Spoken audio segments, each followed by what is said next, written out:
वर्णादिदंसण सावम्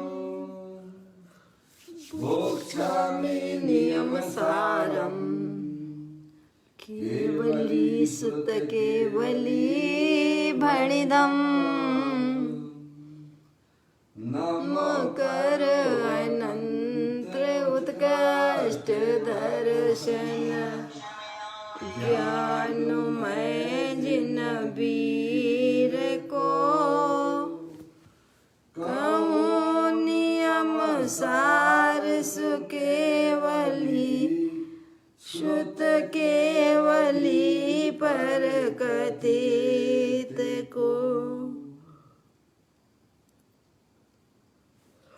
श्री नियम सार जी नामक यह परम आध्यात्मिक ग्रंथ स्वाध्याय हेतु यह विराजमान है।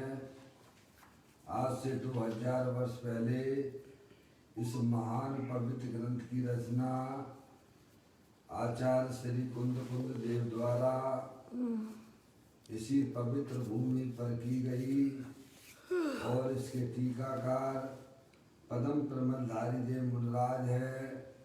ग्रंथ का नाम नियम सार है। नियम से करने योग्य कार्य अपनी आत्मा में सम्यक दर्शन, सम्यक ज्ञान, सम्यक चारित्र रूपी निर्मल पर्याय, पवित्र पर्याय, मोक्ष मार्ग रूपी पर्याय प्रकट करना, क्योंकि वह पर्याय हमारा देश और पूरा विश्व आज कोविड-19 की चुनौती और अनंत सुख का कारण भी है।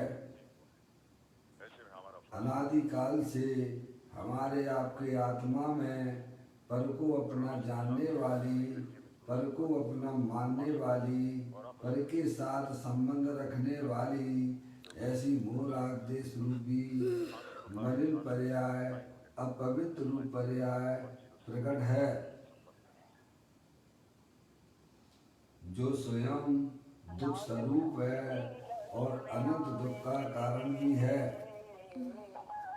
ऐसी मोहराग देश रूपी मलिन पर्याय का अपनी आत्मा में से उसका अभाव करना और सम्यक दर्शन ज्ञान चारित्र रूपी निर्मल पर्याय, पवित्र पर्याय, मोक्ष मार्ग रूपी पर्याय को प्रकट करना। ऐसे कार्य की प्राप्ति जिनवाणी माता के माध्यम से अपने आत्मा के स्वरूप को पहचानना।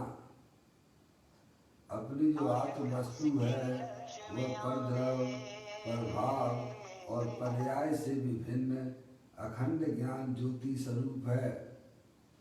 ऐसे गायक प्रभु परमात्मा का माँ जनवाणी माता के द्वारा परिचय करके तत्पश्चात शरीर रागादि ये सब कर्मकृत वस्तुएं हैं, इनका हमारे आत्मा के साथ में किसी प्रकार का कोई संबंध नहीं है। इस प्रकार सम्यक भेद ज्ञान पूर्वक शरीर रागादि का लक्ष्य छोड़ के अंतरोन्मुखी उपयोग के द्वारा अपने गायक प्रभु परमात्मा में अब निजपना स्थापित करना, उसे ही अपना जानना और उसमें ही अपनी वर्तमान पर्याय को मग्न कराना, उसे ही अत्यंत परमात्मा धर्म कहते हैं। उसकी चर्चा आचार्य भगवंतों ने, मुनिराजों ने एक एक गाथा और कलश टीका के माध्यम से हमें अपने आत्मा के स्वरूप को समझाया है। देखिएगा यहाँ पर श्री नियम सार जी ग्रंथ का 5वां अधिकार चल रहा है, जिसका नाम है परमार्थ प्रतिक्रमण। आज जो है अपन 85वें नंबर की गाथा या इसका अपन स्वाध्याय करेंगे। इस गाथा में यह बताया जा रहा है कि निश्चय चारित्र के धारक संतों को ही वास्तव में निश्चय प्रतिक्रमण होता है। परमार्थ प्रतिक्रमण किनको होता है तो कहते हैं जो निश्चय चारित्र के धारक संत मुनिराज होते हैं, उनको वास्तव में परमार्थ प्रतिक्रमण होता है। यह इस गाथा का मूल विषय रहेगा। अपन जो है उसका पाठ करते हैं। जो जीव छोड़ अनाचरण आचार में स्थिरता धरे, प्रतिक्रमण मय है इसलिए प्रतिक्रमण करते हैं उसे। आचार्य कुमकुम देव जगत के समस्त जीवों को निश्चय प्रतिक्रमण का क्या स्वरूप है उसकी चर्चा यहाँ बताते हैं, और वह निश्चय प्रतिक्रमण किनको होता है उसकी बात यह समझाते हैं। जो जीव अनाचार छोड़कर आचार में स्थित करता है, आचार में स्थिरता करता है, वह जीव प्रतिक्रमण कहा जाता है, क्योंकि वह प्रतिक्रमणमय है। अपनी जो आत्म वस्तु है वह तीनों काल प्रतिक्रमणमय स्वरूप वाली है। जो जीव अनाचार छोड़कर, है न, अनाचार में के भेद जो है, ये जो है अतिक्रम है, वितक्रम है, अतिचार है, ये सब जो है अनाचार के ही भेद है। वो छोड़कर अपने ज्ञायक प्रभु परमात्मा में स्थिरता करते हैं, उन्हीं जीवों को वास्तव में प्रतिक्रमण निश्चय प्रतिक्रमण होता है। ये गाथा मूल में यह बता रही है। ठीक है। इस गाथा के भाव को टीकाकार मुनिराज पदम प्रमलधारी देव इस प्रकार स्पष्ट करते हैं। देखिएगा, आचार्य कुमकुम देव ने हमें यह समझाया बताया कि जो अनाचार छोड़कर पर्याय में होने वाले अनाचार को छोड़कर, अनाचार यानी अतिक्रमण, वितक्रमण और अतिचार, ये सब अनाचार के भेद होने से इनको छोड़कर अपने ज्ञायक प्रभु परमात्मा में अपनी वर्तमान पर्याय को स्थिर करते हैं, उन जीवों को निश्चय प्रतिक्रमण होता है। ये आचार्य कुमकुम देव ने यह बात हमें समझाई। इसी के ऊपर पदम प्रमलधारी देव मुनिराज यह टीका करते हैं। आगे विशेष अपन इसका खुलासा भी होगा, देखिएगा। टीका को पढ़ लेते हैं। यहाँ निश्चय चारित्रात्मक परमोपेक्षा संयम धारण करने वाले को निश्चय प्रतिक्रमण होता है। ऐसा कहा है। परमोपेक्षा संयम धारण करने वाले के लिए अथवा उसकी अपेक्षा शुद्ध आत्मा की आराधना के अतिरिक्त सभी कार अनाचार हैं। अनाचार की परिभाषा क्या बताई वो आप थोड़ा समझ लीजिएगा। है कहते हैं शुद्ध आत्मा की आराधना के अतिरिक्त सभी कार अनाचार हैं। समझे नहीं आप?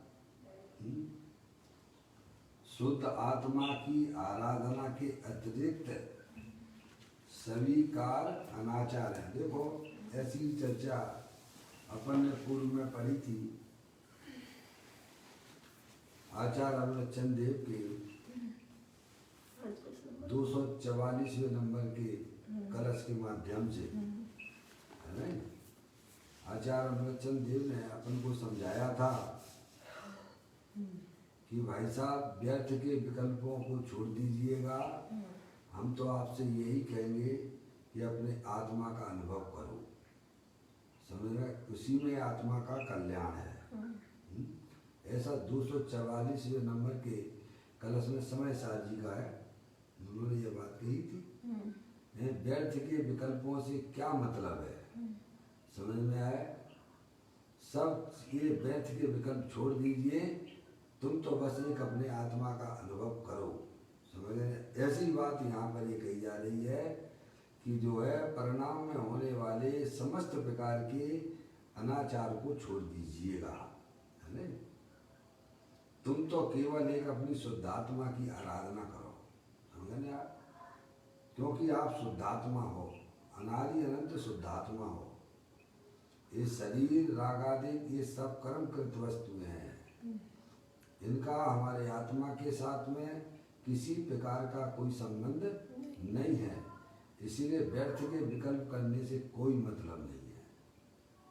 तुम तो बस जो है अपनी आत्मा का परिचय करो, अपनी आत्मा को पहचानिए और अपने आत्मा में ही वास्तव में रम जाइए। इससे बढ़िया चीज जगत में कुछ भी नहीं है। तो कहते शुद्धात्मा की आराधना के अतिरिक्त सभी कार्य जो है अनाचार की श्रेणी में चले जाते हैं। उसमें जो है आपके अशुभ भाव तो है ही, शुभ भाव भी जो है वे भी वास्तव में अनाचार में जाते हैं, समझ गए आप? तो कहते शुद्धात्मा की आराधना के अतिरिक्त सभी कार आ गए ना। आत्मा की आराधना के अतिरिक्त में तो शुद्धात्मा की आराधना, समझ गए ना आप? तो उसके बाद जो है जो भी कार्य पर्याय में शुभाशुभ परिणाम होते हैं सभी हो गए ना। वीतराग परिणाम के अलावा जितने भी आत्मा की पर्याय में, चाहे वे शुभ भाव हो अथवा अशुभ भाव, अशुभ भावों की तो बात ही नहीं है, शुभ भावों का भी जो धर्म के लाइन पर चलते हैं उनसे ये सलाह दी जाती है कि तुम ये शुभ भाव भी तुम्हारे लिए ही हैं, इनमें का समय ऐसी प्रवृत्ति आप छोड़ दीजिए। आप तो शुद्धात्मा रूप अपनी प्रवृत्ति को बनाने का प्रयत्न कीजिएगा, क्योंकि आप शुद्धात्मा हो, अनंत शक्तियों के भंडार वाले हो। व्यर्थ की बैर मुक्ता करके तुम्हें क्या लाभ होने वाला है? जितनी आप अपनी पर्याय में बैर मुक्ता रखेंगे उतना आपका संसार बढ़ता चला जाएगा। इसीलिए इस प्रकार से ये यहाँ कहा जा रहा है कि अपनी शुद्धात्मा की आराधना के अतिरिक्त जितने भी कार्य हमारी पर्याय में शुभ अशुभ भाव रूप से दिखाई देते हैं वे सब अनाचार की कोटि में चले जाते हैं। ये दोष है, है? अनाचार के भी भेद हैं, अतिक्रमण, व्यतिक्रमण और जो है अतिचार, ये सब जो अनाचार की कोटि में आ जाते हैं। आप अभी उसको बताएंगे अतिक्रमण किसे कहना, व्यतिक्रम किसे कहना, अतिचार दोष किसे कहना, ये सब दोष है, क्योंकि ये वीतराग भाव से विरुद्ध भाव है। शुभाशुभ भाव जो है वो हमारी आत्मा से हैं, हमारे वीतरागी भाव से भी विरुद्ध भाव है, इसीलिए अनाचार की कोटि में चले जाते हैं। अब आप समझ ही गए होंगे हैं कि अनाचार यानी क्या। उन्होंने कह दिया सीधे शुद्धात्मा की साधना और आराधना में अपना मन लगाइए, अपनी परिणति को जोड़िए और उसमें ही रमाइए। आप सबसे पहले हमारा प्रश्न ये बनता है कि हमें अपनी शुद्धात्मा के स्वरूप को जानना चाहिए, और शुद्धात्मा का स्वरूप अरिहंत परमात्मा ने ही बताया है। समझ में आया भैया? इसके अलावा दुनिया में किसी भी मत में शुद्धात्मा का स्वरूप नहीं बताया जाएगा, क्योंकि वे जानते ही नहीं है ना। तो कहते हैं शुद्धात्मा की आराधना के अतिरिक्त सभी कार्य अनाचार हैं। ये पदम प्रबंधधारी देव मुनिराज अपनी टीका में इस गाथा का अर्थ करते हुए कहते हैं, आचार्य कुलकुल देव के हृदय को समझते हुए उन्होंने अपनी भाषा में समझा दिया हमें कि भाई साहब तुम शुद्धात्मा हो, अनंत शक्तियों के भंडार वाले हो, पर द्रव्य को तुम कभी छूते नहीं हो, अंदर में होने वाली रागादिक प्रवृत्तियों का भी तुम स्पर्श नहीं करते हो, उससे तुम्हारा भगवान आत्मा तीनों काल भिन्न वस्तु है। समझ में आया भैया? उसी का ज्ञान, उसी का श्रद्धान और उसी में ही अपनी वर्तमान पर्याय को मग्न कराइए। आपको कोई तकलीफ नहीं होगी इसमें, बल्कि शुद्धात्मा को नहीं जानने पर पर्याय में तकलीफ होती है। क्योंकि शुद्धात्म रूप जो वस्तु है वह तीनों काल वीतराग आनंद स्वरूप है। भाई साहब, आपका अगर मुंह में चिरपराहट पड़ रही है, मिर्ची की जलन आ रही है, तो कहते भाई साहब मीठा खा लो। क्या कहते हैं? सही बात है, मिर्ची की चिरपराहट आ रही तो मीठा। मुंह में अगर जो है जलन पड़ रही है तो कहते हैं भाई साहब मिर्ची की जलन पड़ रही है ना, तुम एक काम करो, तुम मीठा खा लो। क्यों? तो मीठा खाने से तुम्हारे मुंह की जलन जो है ना वो खत्म हो जाएगी। ऐसे ही आचार्य भगवंत हमें समझाते हैं, तुम्हारी पर्याय में जितनी भी तकलीफें दिखाई दे रही है ना, जितनी भी पामरता दिखाई दे रही है ना, वो सब अपने वीतराग स्वरूप भगवान आत्मा शुद्धात्मा का सेवन करने से वह मिट जाएगी तुम्हारी। सही बात है। समझ आया? अब ये काम आप जितनी जल्दी कर लोगे भैया, जितनी जल्दी कर लो, करना तो पड़ेगा। सही बात है, इसके बगैर कोई ऐसा तो नहीं है कि तुम जो है ऐसा भी मनुष्य पर्याय खत्म हुई उसके बाद तुम्हारा भी अस्तित्व खत्म हो जाएगा। नहीं होगा। ऐसा कुछ हो तो बताइए आप। आप जितनी जल्दी अपने घर में आ जाओगे भाई साहब, उतनी जल्दी तुम्हें आराम मिलना चालू हो जाएगा। सही बात है। आज करो काल करो अनंत काल बाद करो, करना तो पड़ेगा आपको यही। तो क्यों व्यर्थ के संकटों को हम अपने ऊपर ले रहे हैं? जब मैं आत्मा हूँ, आत्मा ही रहूंगा। तो ज्ञानी जीव हमें फिर समझाते हैं कि भाई साहब तुम बस कुछ मत समझो, कुछ मत जानो, बस इतना अपने ज्ञान में बसा लो कि तुम शुद्धात्मा हो, और बस मुझे अपनी आत्मा को पहचान कर उसमें ही मस्ती करना है। केली करे शिव मार्ग में जगमाई, जिनेश्वर के लघुनंदन। ये कहते हैं जीव का अगर करने युग कार अगर कुछ है तो अपनी आत्मा की साधना में लग जाना, अपनी आत्मा की आराधना में लगना। बाकी के पर्याय में होने वाले व्यर्थ के विकल्पों को अब तो छोड़ो। वे सब हमारे दोष पूर्ण हैं, शुभाशुभ परिणाम सब दोष रूप हैं। देखो आगे आगे नहीं, इसमें सारी बातें आ गई ना। पदम प्रमलधारी देव आचार्य कुनकुन देव हमको समझाते हैं कि आत्मा का अनुभव और आत्मा की जो रमणता के अलावा जितने भी आपकी पर्याय में जो भी विकल्प हुआ करते हैं, वे सब जो है भाई साहब व्यर्थ हैं, अनाचार हैं। उनकी रुचि छोड़ो।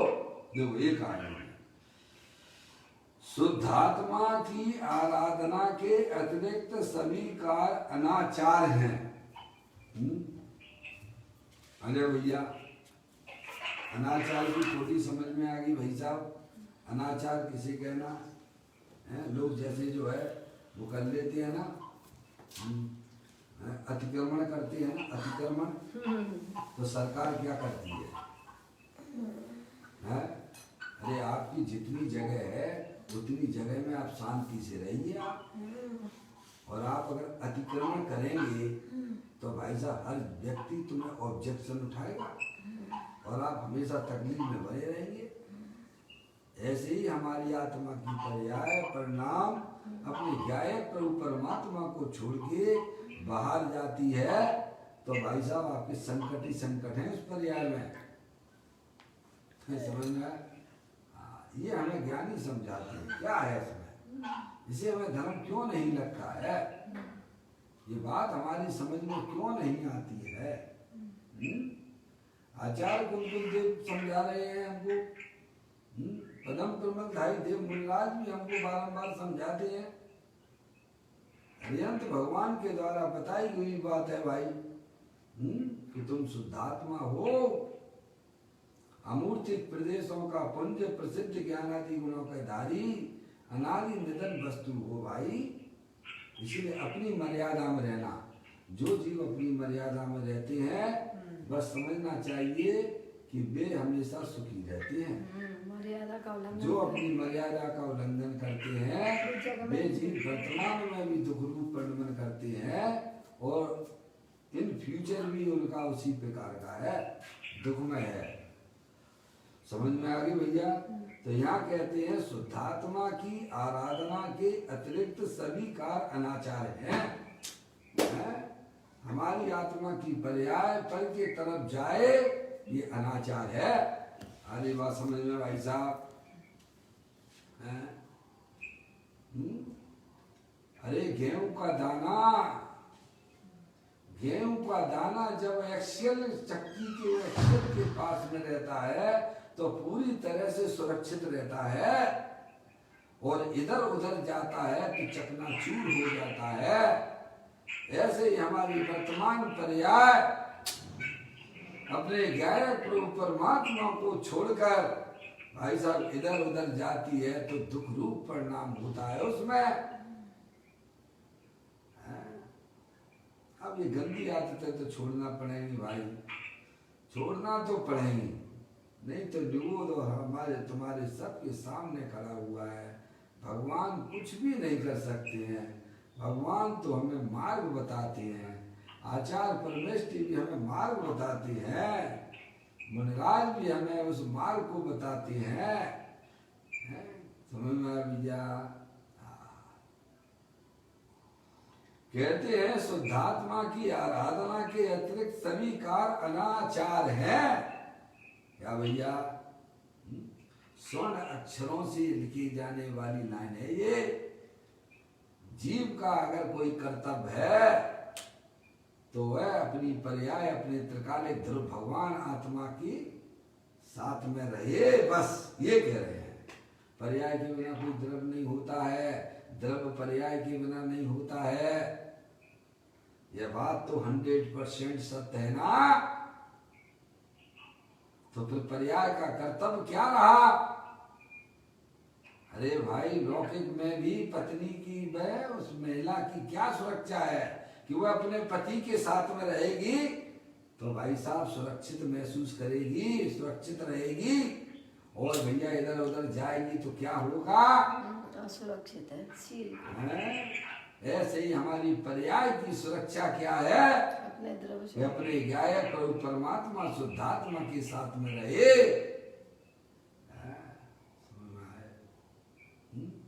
पापा पापा देखिएगा, मम्मी है, मम्मी। अरे आवाज नहीं आ रही भाई। हाँ मम्मी आवाज आ रही है आपको? समझ में आया भैया? अपने मौसी, मौसी क्या बात है? सभी सो रहे हो क्या? म्यूट कर लिया पूरी तरह से? हाँ अच्छा, मेरी आवाज तो आ रही पापा आपके पास में? हाँ बस इस समय तो बस सुबह का टाइम तो ऐसा सीधे शुद्धात्मा के पास रहने का है।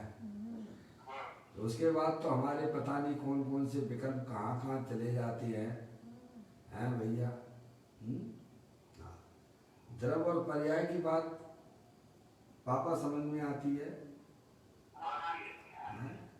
द्रव्य तीनों काल रहने वाला पदार्थ वस्तु है और पर्याय जो है हर समय परिणमन परिणमन परिणमन हर वस्तु में चलता रहता है। हम भी एक कोई वस्तु है कि नहीं है? चेतन स्वरूपी वस्तु हूँ, अमूर्ति हूँ, अनंत शक्तियों के भंडार वाला हूँ। अरे पर्याय की सुरक्षा किसमें है? अपने त्रिकालिक ध्रुव भगवान आत्मा के साथ रहने में है। क्या ये समझा रहे हैं? अब बताओ इसमें कौन सी ऐसी बात है जो हमें समझ में नहीं आती है? आप चेतनेश्वर वस्तु हो, स्त्री नहीं हो, पुरुष नहीं हो, राग आदि परिणाम, ये तो भाई साहब उत्पन्न विध्वंसी तत्व है। समझ में आया भैया? शुद्धात्मा की आराधना के अतिरिक्त जितने भी आत्मा की पर्याय में शुभाशुभ परिणाम होते हैं वे सब अनाचार की कोटि में जाते हैं। ये बता रहे हैं आचार्य भगवंत मुनिराज, हमको ये समझाते हैं। डॉक्टर साहब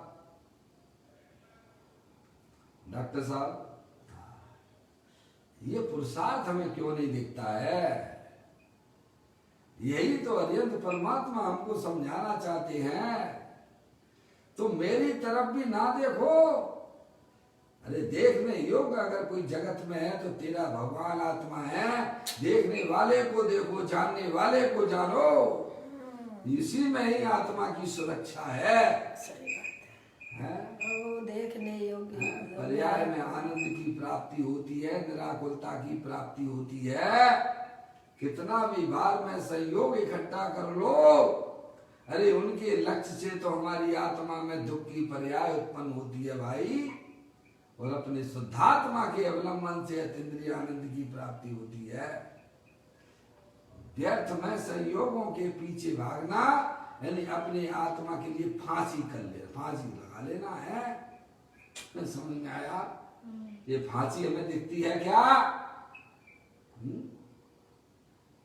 पर द्रव्यों के प्रति जो प्रेम किया जा रहा है वो हमारे लिए फांसी है। फांसी अपनी आत्मा से प्रेम करोगे तो अमृत का आनंद आता है। आनंद अतीन्द्रिय आनंद का आनंद आता है। अमृत कुंड है मेरा भगवान आत्मा है।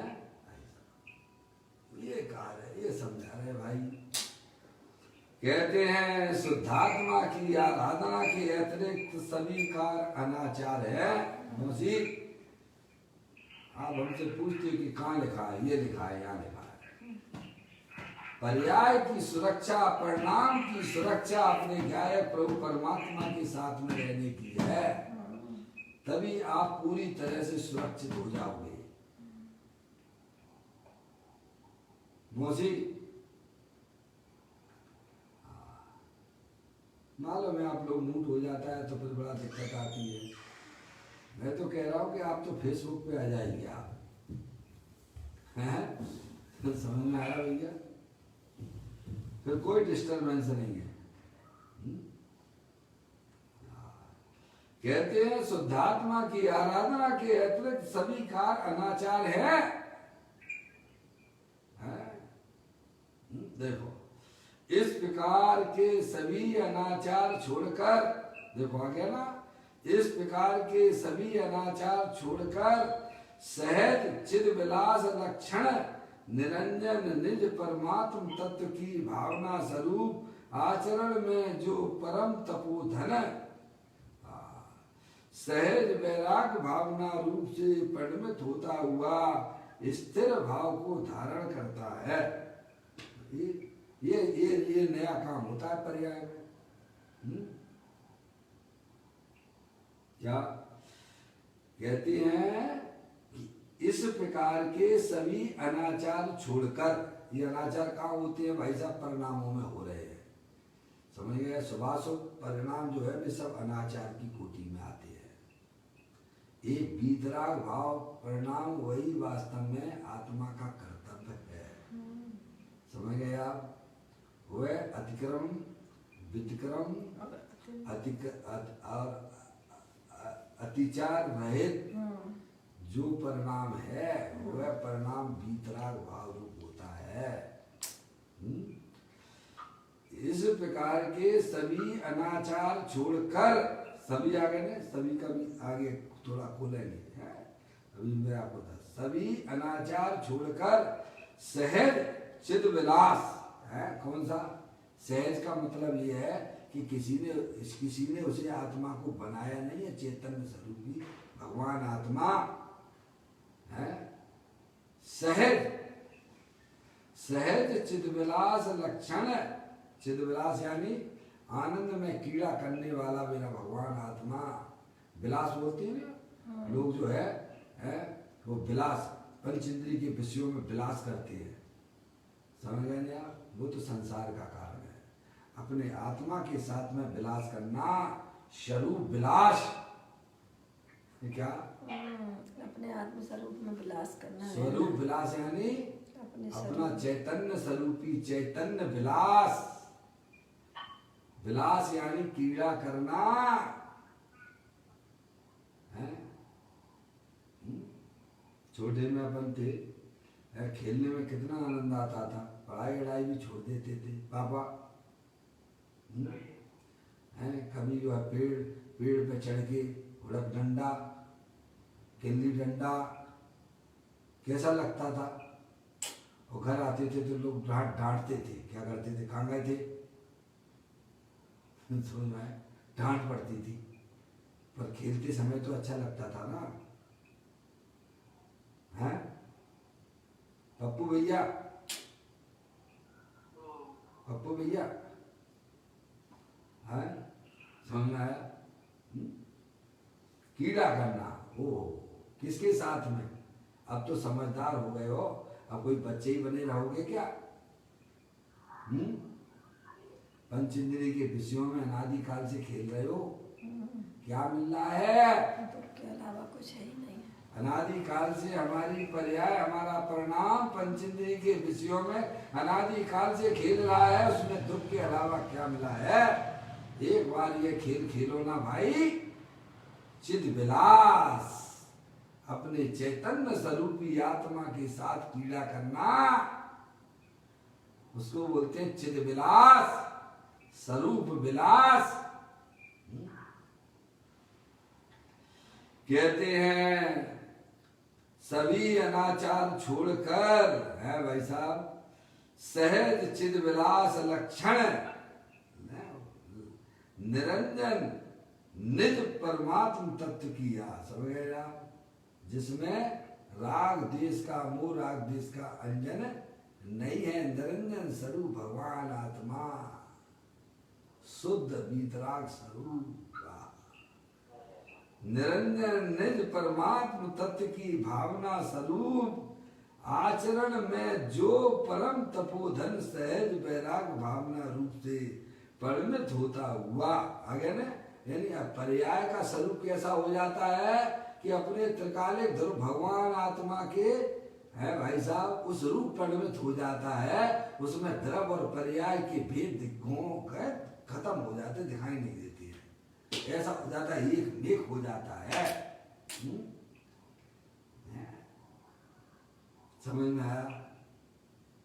जैसे अज्ञानी जीव है भाई साहब, स्त्री और पुरुष, उस समय बीच में उन्हें कोई बाधा नहीं चाहिए, फोन की घंटी भी नहीं चाहिए। समझ में आया? क्योंकि डिस्टर्ब करती है उनके विषय भोगों को। समझ में आया भाई साहब? वे तो मर रहे हैं, कट रहे हैं, जल रहे हैं। समझ में आया? ऐसे ही अपनी वर्तमान पर्याय, अपने त्रिकालिक ध्रुव भगवान आत्मा के साथ एक मेक हो जाती है, वहां पर द्रव और पर्याय के भेद विलय को प्राप्त हो जाते हैं। उसको बोलते हैं अतीन्द्रिय आनंद।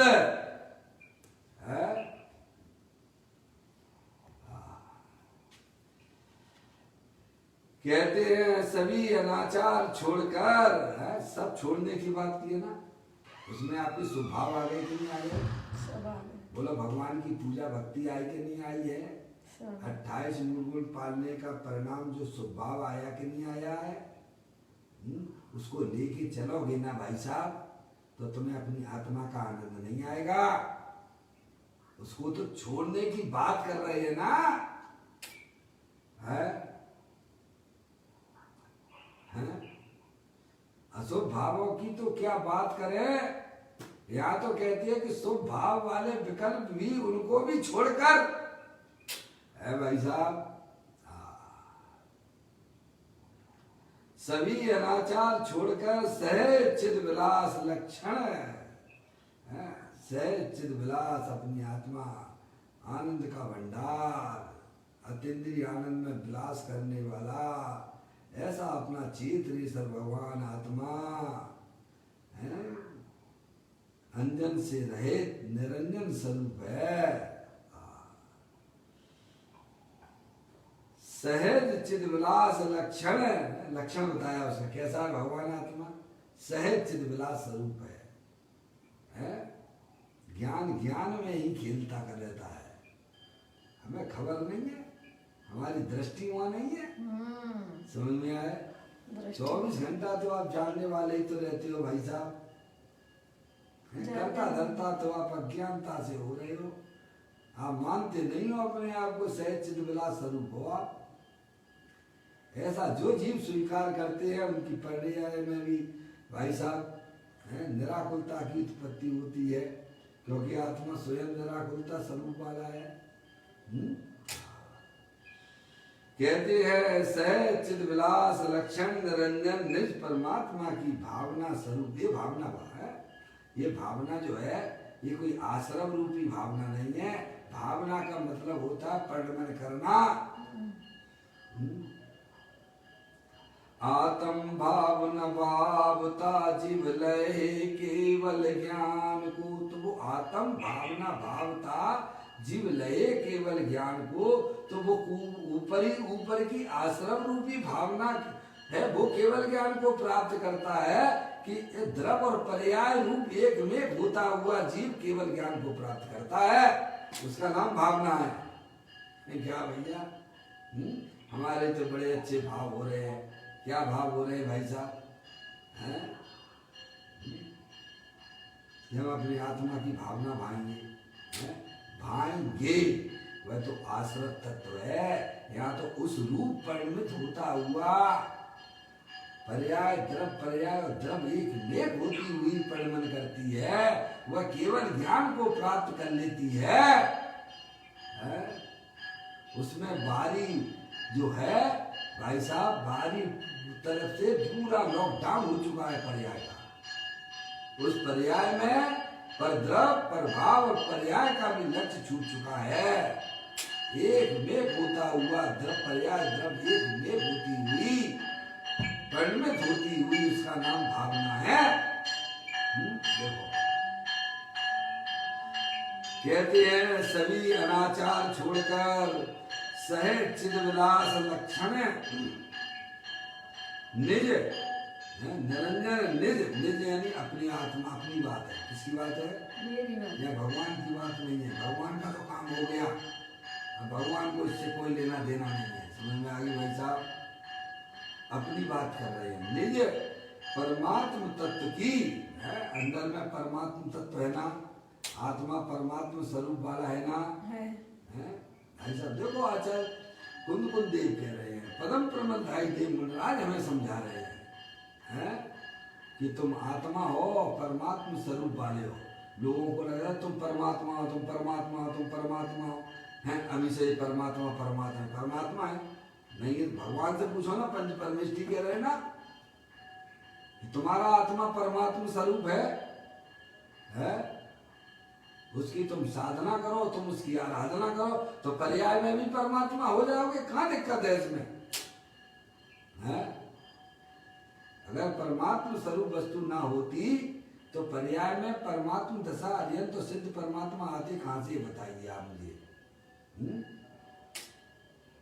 अगर गन्ने में शक्कर ना होती तो आज मार्केट में आपको शक्कर मिलती क्या? पापा बस ऐसी सी बात है भाई। अपनी आत्म वस्तु तीनों काल परमात्मा स्वरूप है, हमें उसे बनाना नहीं है। जैसे शक्कर को मीठा नहीं बनाना पड़ता है, वैसे ही आत्मा को परमात्मा नहीं बनाना है। आत्मा तो स्वभाव से ही परमात्मा स्वरूप है। तुम उसकी स्वीकृति करोगे तो पर्याय में तुम्हें सम्यक दर्शन सम्यक ज्ञान हो जाएगा, और वह पर्याय निरंतर अपने आत्म स्वरूप के साथ क्रीड़ा करेगी, तो केवल ज्ञान और मोक्ष की पर्याय को प्राप्त कर लेगी। ये काम करो ना भाई। कहते हैं निज परमात्म तत्व की भावना स्वरूप आचरण में जो परम तपोधन सहज वैराग भावना रूप से परिणत होता हुआ स्थिर भाव को धारण करता है। इस सब काम पर्याय में होता है मम्मी, हैं?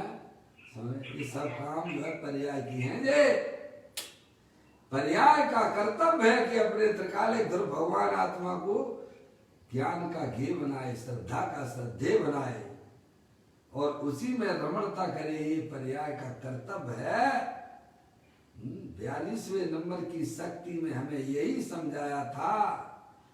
कर्तत्व नाम की एक शक्ति है मालूम है कि नहीं?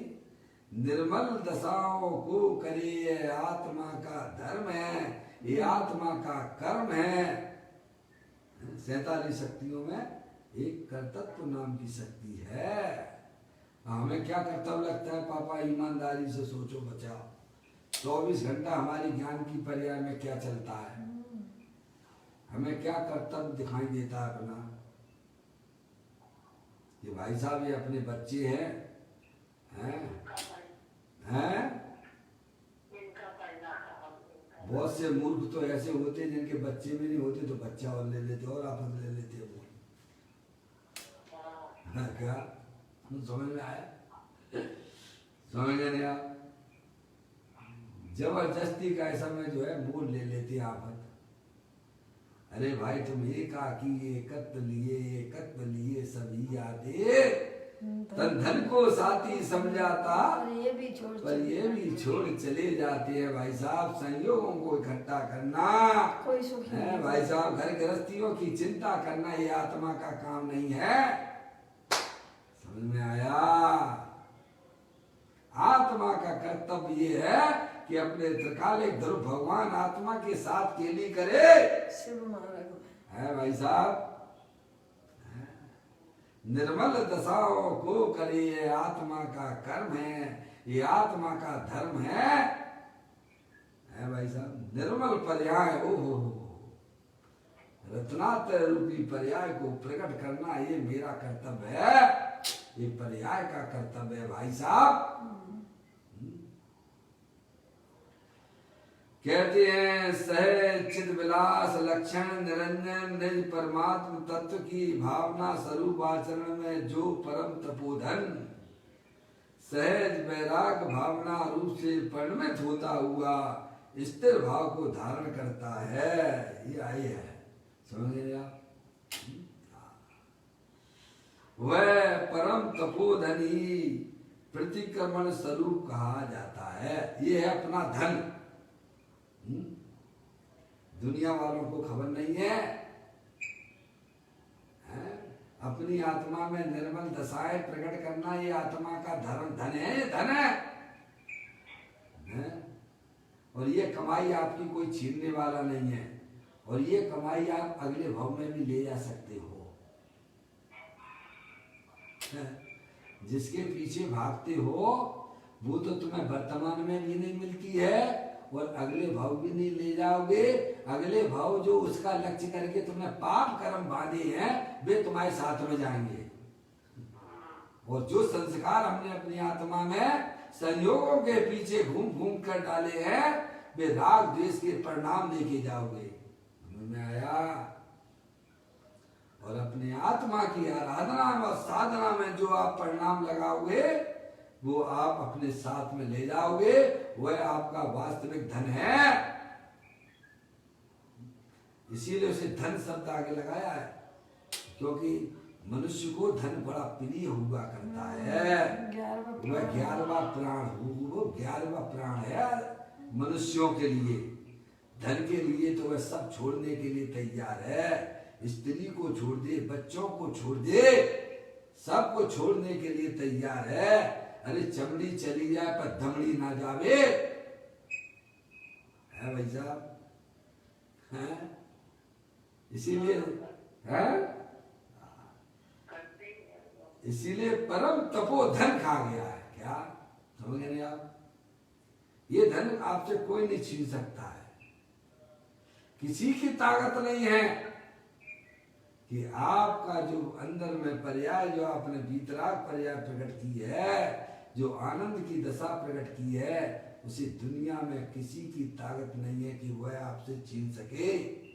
ज्ञानी ऐसा काम करते हैं, परमानेंट काम करते हैं। हैं? वे संयोगों के पीछे नहीं भागते हैं, अंदर में जो शुद्धात्म स्वरूप वस्तु है बस उसके पीछे पड़ गए हैं। किसके पीछे? और भाई के पीछे पड़े बिना कार्य नहीं होगा, बस मुक्ति रूपी कार्य समझ में आया भैया? पीछे ही पड़ना पड़ेगा। आने वाला दृष्टि प्रकाश में वो हाथ आने धो वाला के है। हाथ। उनकी पर्याय में लगन तो एक अपनी शुद्धात्मा की है। लगन सवेरे कई लागे। कहते हैं वह परम तपोधन ही प्रतिक्रमण स्वरूप कहा गया जाता है, क्योंकि वह परम समरसी भावना रूप से परिणमित होता हुआ सहज निश्चय अतिक्रमणमय है। देखो ये पदम प्रबलधाई देव मुनराज हमें समझाती है, समझ गए? आचार्य कुंकुन देव हमें समझाती है। कहते हैं परम समरसी है, समता रस से भरपूर हो, मोराग देश की पर्याय से भी रहे परम आनंद स्वरूप भगवान आत्मा वह मेरा स्वरूप है। पर्याय का कर्तव्य है मात्र अपने त्रिकालिक ध्रुव भगवान आत्मा के साथ में रहे। पूरी तरफ से लॉकडाउन कर दीजिए पर्याय में, तब आपकी पर्याय में अतीन्द्रिय आनंद की प्राप्ति होती है। आचार्य अमृतचंद देव समय सार जी के कलश में कहते हैं पर्यार्थिक चक्षु को सर्वथा बंद करके खुली हुई द्रव्यार्थिक नय की चक्षु से देखे कि आत्मा स्वयं भगवान रूप से नजर आएगा। हम तो खोल के चलते हैं थोड़ी थोड़ी हैं, उसमें तुम्हें भगवान के दर्शन नहीं होंगे, अपने आत्मा के दर्शन नहीं होंगे भाई। पर्यार्थिक चक्षु को सर्वथा बंद करके है भाई साहब, पर्याय का जो है झुकाव अपने गायक प्रभु परमात्मा की तरफ हो, तब ये काम हो पाता है भाई साहब। तब ये जन्म मरण का सिलसिला आपका हमारा सबका खत्म होगा। है कितना भी कर लीजिए धर्म के नाम पर बाहर में, अगर जन्म मरण का सिलसिला अगर खत्म करना है तो अपनी पर्याय का मुख अपने त्रिकालिक ध्रुव भगवान आत्मा के सन्मुख कीजिए। अब 36 का आंकड़ा ना करते हुए 63 का आंकड़ा बना लीजिए आप, है भाई साहब। विपरीत ही तो बनाने और विपरीत बनाए घूम रहा हुआ।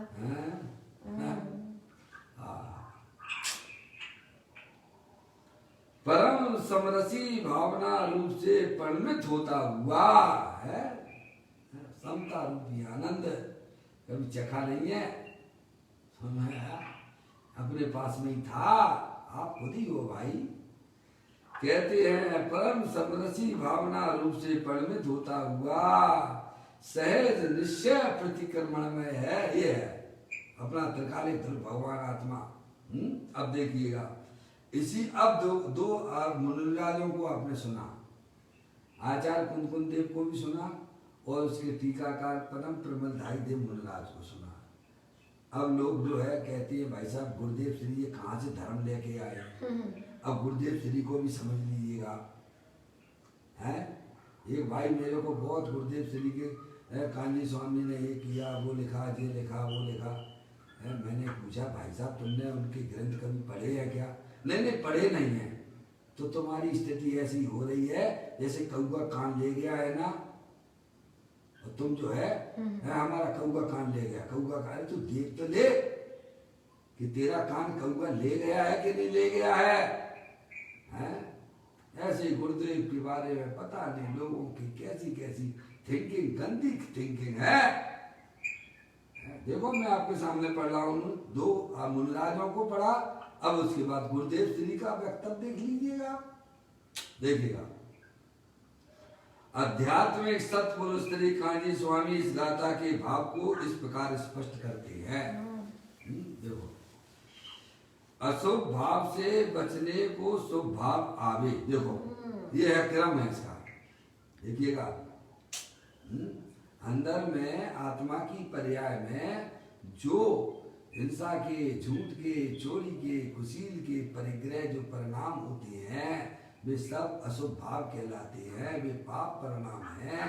उन भावों को छोड़कर भगवान की पूजा में, भक्ति में, स्वाध्याय में अपना मन लगाते हैं।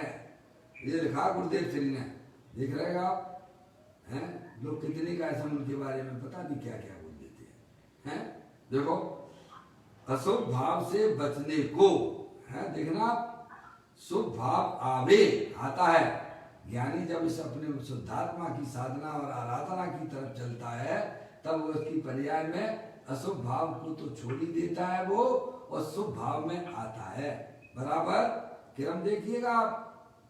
अब देखना, अशुभ भाव से बचने को शुभ भाव आवे, यह वह बात भिन्न है। क्या समझ नहीं आप? वह बात भिन्न है, परंतु अब यहाँ तो कोई दूसरी बात कहती है आचार्य भगवान, ये तो ये कहते हैं, देखो वह भिन्न है। ये ना इस गाथा के अनुसार तो वह बात तो भाई साहब बहुत दूर रह गई है। शुभ अशुभ भावों की बातें तो दूर रह गई है। वो ये कह रहे हैं, देखो, अशुभ भाव से बचने को शुभ भाव आवे, वह बात भिन्न है, परंतु है वह अनाचार ही। क्या है? शुभ अशुभ भाव क्या है?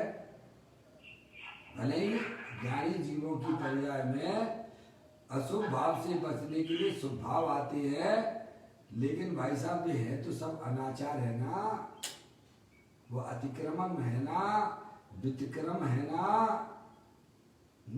अतिचार है वो। देखो अब आगे खोलेंगे उसको।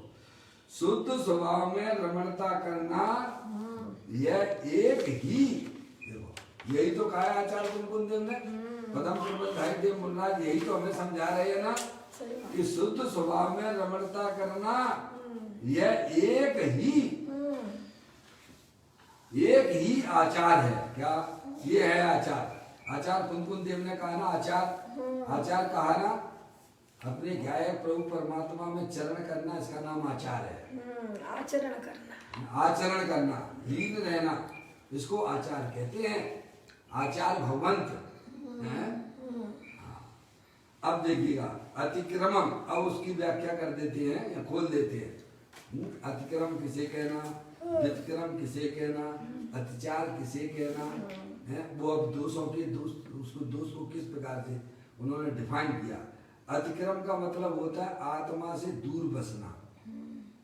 मम्मी, अतिक्रम किसे कहना? आत्मा से दूर बसना। आत्मा से दूर बसना, यानी पर्याय जो है अपने आत्मा के पास ना बसती हुई पर का लक्ष्य कर रही है, वह अतिक्रम है। क्या क्रम को भंग कर रही है ना, अपने उपयोग को अपने में नहीं लगा रही है, क्रम है। हाँ, अपने आत्मा से दूर बसना। कौन बसता है भाई साहब? ये सब काम पर्याय में होते हैं, वर्तमान ज्ञान की पर्याय है। अपने गायक प्रभु परमात्मा को छोड़कर भाई साहब दूर रहती है, वह अतिक्रम है। और वितक्रम किसे कहना? विशेष दूर बसना, और दूर चले जाना का भाई साहब, है विशेष दूर हो जाना। जैसे अपनी आत्मा से स्वभाव में लगना, चले गए और क्या है, वही बस वही मस्ती कर रहे हैं। भगवान की टूटे फूटे चावल से साफ आपने पूजा कर ली, खाने के चावल खचूर खाते हो, और भगवान को चावल टूटे फूटे चढ़ा लिए, और क्या मानते हो कि भाई साहब मेरी पूजा हो गई है? क्या कहा? आत्मा के पास बिल्कुल नजदीक आए नहीं, और पूजा चावल खाते हो वही भगवान को चढ़ाते हो क्या? अपने परिणामों से पूछो। जितना पैसा अपने बच्चों की शादी ब्याह में खर्च करने का आता है, क्या उतना धर्म के आयतन में खर्च करने का आता है क्या? है? बोलो, अगर वास्तविक सच्ची दृष्टि हुई हो तो ज्ञानी तो सब कुछ समर्पण करने के लिए रहते हैं। वो भाई ने कैसे कैसे वो मंदिर बना लिया, पिसनहारी का मंदिर। पिसनहारी का मंदिर जबलपुर में है कि नहीं है? बढ़िया जी का अजय भैया चक्की चला के पिसनहारी के नाम से प्रसिद्ध हो गया वो। कहाँ पैसे का सदुपयोग किया उसने, और हम कहाँ करते हैं? हमारा उत्साह कहाँ होता है? लड़की की है भाई साहब, मंदिर में चीड़ का काम चल रहा हो तो गली काटने लग जाते हो। कि कहूँ दान ना समझ देना में आया भाई पड़े साहब? माँ में, हाँ। हम्म? अरे ये हमारे पाप से निवृत्ति के लिए इसकी साधन हमको मिले हैं, समझ रहे आप? दूर हटते हैं तो कहते हैं व्यतिक्रम यानी विशेष दूर बसना, बहुत दूर चले जाना, पाप परिणामों में चले जाना है। समझ गए नहीं आप? हैं? समझ गए नहीं आप? अतिक्रम में आत्मा से दूर बसना, आत्मा से दूर बसना, हाँ, समझ गए नहीं व्यतिक्रम में आप? और- बस भगवान की पूजा भक्ति करके संतुष्ट कर लेना, समझ गए नहीं आप? और व्यतिक्रम में अशुभ में ही चला गया। हैं भाई साहब और विशेष दूर, बस उसी पंचेंद्रिय के विषयों में मस्त हो रहे हैं। बस हम और हमारे चार, बस भाई मम्मा का हो गया। मम्मी देखो तो परिणामों का खेल सारा खेल है। परिणामों उसका का। काम था कि अपने गायक प्रभु परमात्मा के पास बसने का है। कोई शुभ भाव में मस्त है तो कोई अशुभ भाव में मस्त है। मस्ती करना थी उसे अपने त्रिकाले ध्रुव भगवान आत्मा के साथ में। कौन कर रहा है भाई साहब? अतिक्रम आत्मा से दूर बसना, व्यतिक्रम विशेष दूर बसना, और अतिचार यानी निर्मलता का दोष निर्बलता है। जो अपनी वीतराग साधना आराधना में जो दोष लगते हैं, स्थिरता का दोष। समझ गए? अब ये है, ये अतिक्रम और व्यतिक्रम और अतिचार, ये है परिभाषा उसकी। क्या ये परिभाषा जिंदगी में नहीं सुनी होगी? है मौसी? वास्तव में ऐसी परिभाषा कौन नहीं सुनी। है अपनी आत्मा से दूर रहना, शुभ भाव में ही आनंद मानना, वह अतिक्रम है। और पंच इंद्रिय के विषयों में मस्ती करना वह व्यतिक्रम है। और अतिक्रम यानी जो अपनी वीतराग रूप परिणति प्रकट हुई है, चल मन अगाड़ दोष लगते हैं ना, वे सब अति चार में आते हैं। मम्मी भी दोष लगा दे, अतिक्रम, व्यतिक्रम और ये परिभाषा यहाँ गुरुदेव, अब गुरुदेव श्री की इसीलिए महिमा आती है। क्या भाई साहब? और डायरेक्ट हैं? से प्रहार करते क्या? हैं स्वभाव की तरफ ले जाने के लिए। ये चीजें उन्होंने सब ग्रंथ के अंदर मौजूद है भाई साहब। कहते हैं अतिचार यानी निर्मलता का दोष, अस्थिरता का दोष, और अनाचार, ऐसे चार भेद हो गए। दोष के चार भेद हो गए आपके, है? अनाचार यानी बारंबार, फिर उसी में है। देखो पहले, सबसे पहले अतिक्रम होता है, फिर व्यतिक्रम होता है। पहले अतिचार, फिर जो अतिक्रम, व्यतिक्रम, और फिर अनाचार। क्या समझ रहे आप? मन में विकल्प हुआ, मन में विकल्प हुआ तो अतिक्रम हो गया। क्या हो गया? पानी पीने का विकल्प हुआ, समझ गए आप? तो अतिक्रम में आ गया, और फिर आप उसके लिए चल दिए, क्या हो गया? पहले आपके मन में रात्रि में पानी का जो आपका त्याग था, ये व्यवहारिक दृष्टि से समझा रहा हूँ, अंदर में जो आपके पानी पीने का विकल्प हुआ वह अतिक्रम की श्रेणी में गया, और फिर आप उसके लिए चल दिए, पानी पीने के लिए, वह व्यतिक्रम हो गया, और फिर आपने उसको ग्रहण कर लिया तो अतिचार हो गया, और आप अच्छा लगने लग गया। अब तो भाई साहब है, अब तो छोड़ो, अब तो दोष लग ही गया है ना, तो अब उसी की मस्ती में रहते हो, अब निरंतर पीते रहते हो, तो वो अनाचार में चला गया। सही बात है, बात समझ में आ गई? है?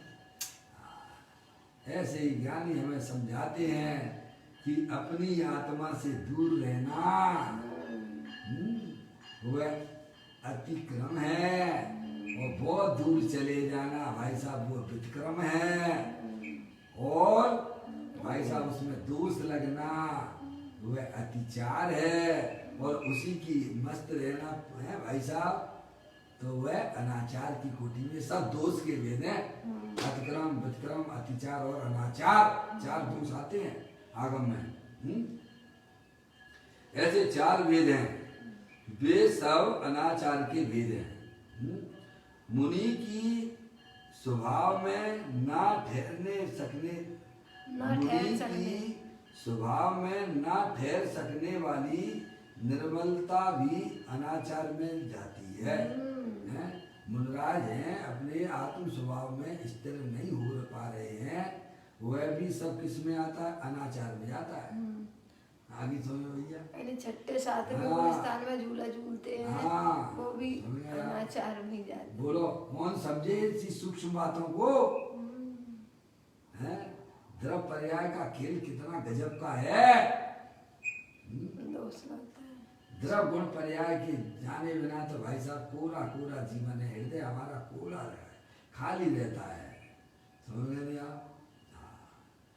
मुनि की स्वभाव में ना ठहर सकने वाली निर्मलता भी अनाचार में जाती है। अब यह चर्चा अपन आगे कल बढ़ाएंगे, अभी अपना समय यहाँ पर हो गया है। कल इसी चर्चा को अपन आगे बढ़ाते हुए और समझने का प्रयत्न करेंगे। निज निधि निज में बताई, ये अनंत अनंत उपकार है, उसके लिए जिन वाणी माँ को वंदना सतबार है, वंदना सतबार है। 9 बार नमोकार मंत्र। ओम नमो अनंता।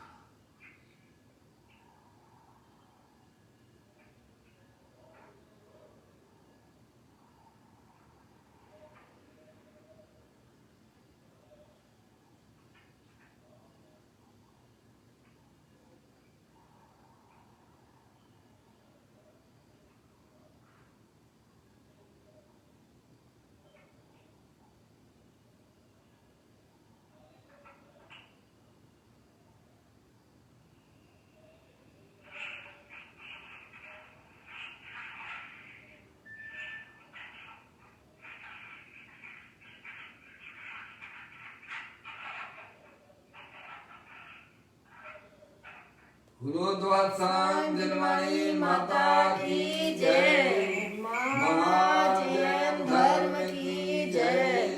सभी साधर्मी